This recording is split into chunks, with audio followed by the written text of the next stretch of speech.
Three most important parts when you cook any steak. First, this thing's been out of the refrigerator coming up to room temp for about the last hour. People get super worried about foodborne illness when it comes to this stuff. My hand just touched the steak. If I had E. coli or salmonella on my hand right now when I touched this steak and introduced that to the steak, you gotta think, this is the surface of the steak that is gonna come in direct contact with really high heat, 500 degrees plus. If I had E. coli on my hand when I just touched that steak, that E. coli is dead past 160 degrees for a prolonged period of contact. Next, most important part is the salt. When people ask me, like, how do you cook a steak? Salt. Sometimes pepper, and if I'm feeling really froggy, maybe a little bit of garlic powder. Salt is actually gonna draw, you should do this when you pull the steak out to come up to room temperature. Why? Is how this salt pulls the moisture out of the steak. This is also gonna help with the flavor, with pulling moisture out of the steak so it does in fact cook uniform. And then it also works for tenderizing the steak. That's what the salt does.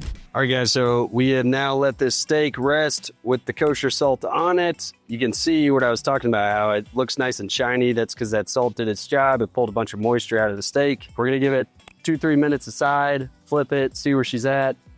Always better to undercook it and have to throw it back on than to overcook it. You can't go back from there, and you got a very expensive piece of well done Wagyu. All right guys, so we've had this steak resting for about 10 minutes. This is the point where you get to consume the steak. I think we got it a little more well done than we intended to, but that's okay. I've already cut it into her, and I wish you could taste how delicious this steak is.